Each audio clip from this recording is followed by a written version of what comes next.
আজকে তুমি তো ইউটিউবার হিসেবে তোমার নাম প্রচুর, তুমি সোশ্যাল মিডিয়াতে প্রচুর জনপ্রিয়, মানে প্রচুর ফ্যান ফলোয়িং তোমার।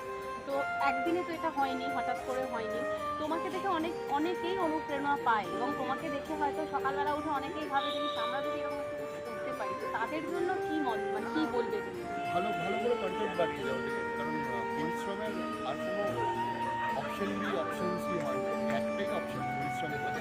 এবং প্রতিদিন নিত্যদিন কন্টেন্টটা নিয়ে ভাবতে হয়। কন্টেন্ট ক্রিয়েশন মানে এই নয় যে আমি ওই একটুখানির জন্য বসলাম, কম্পিউটার এডিট করলাম, না। এটা খাওয়ার সময়, শোয়ার সময়, ঘুমের সময়, সব সময় এই কন্টেন্টটা নিয়ে ভাবতে হবে।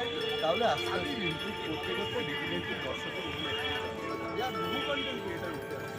আমার মনে হয় এই তো কন্টেন্ট ক্রিয়েশনের 10-15 বছর হচ্ছে সব। এই জগৎটা, এই ফিল্ডটা আরও ম্যাচিওর হচ্ছে, অনেক আমাদের থেকে আরও ভালো। মানে রোজনামচার বাজারে কন্টেন্ট তৈরি করা যায় তুমি বলছো, মানে রেগুলার বিভিন্নভাবে করা যায়। এবং বাংলাতে অনেকগুলো কন্টেন্ট ক্রিয়েশনের দিক খোলা ছিল না, যেগুলো আস্তে আস্তে খুলছে। পডকাস্টিং তার মধ্যে একটা দিক হতে পারত, যেটা এখন আমি ছাড়াও আরও অনেকে কাজ করছি।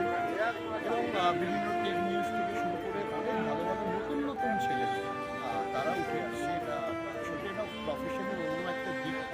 কিন্তু যারা নতুন, মানে যারা নতুন আসছে, ধরো পডকাস্ট করছে বা যারা কন্টেন্ট ক্রিয়েট করছে, মানুষ কি তাদেরকে সেইভাবে দেখছে? ধরো তোমাদেরকে যেরকমভাবে তোমরা আজকে একটা সেই জায়গায় দাঁড়িয়ে গেছো, তোমাদের প্রচুর ফ্যান ফলোয়িংস রয়েছে, ফলোয়ার্স রয়েছে, তো নতুন যারা পডকাস্ট করতে চাইছে বা সেরকমভাবে তারা কন্টেন্ট ক্রিয়েট করতে চাইছে, তারা কিভাবে এগোলে তাদের ফলোয়ার্সটাও সেইভাবে বাড়বে? ডেফিনেটলি দেখবে, পরপর কন্টেন্ট ক্রিয়েট করতে হবে। কারণ আমরাও তো একদিন শূন্য থেকেই শুরু করেছি।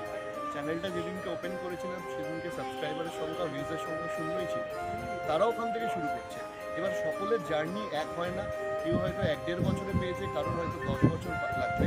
কিন্তু যদি প্যাশন এটাই হয় যে আমাকে ইউটিউবার হোক বা সোশ্যাল মিডিয়া ইনফ্লুয়েন্সার হোক বা কন্টেন্ট ক্রিয়েটার হোক, সেটা হতে হবে, লেগে থাকলে হয়ে যাবে। হয়তো 1 মাসে হবে না, 1 বছরে হবে না, 1.5-2 বছর, 2.5 বছর ঠিক থাকে। বাট ডেফিনেটলি কন্টেন্টের মধ্যে পজিটিভিটি থাকতে হবে। হ্যাঁ, মানে পজিটিভিটি থাকলে তবে লং টার্মে ভালো।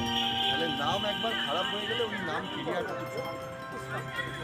আমাদের তরফ থেকে রইল congratulation, best wishes for your future. আশা করবো তুমি এরমভাবে আরও প্রচুর এগিয়ে যাবে, অনেক দূর যাবে, আরও প্রচুর অ্যাওয়ার্ড পাবে। Thank you.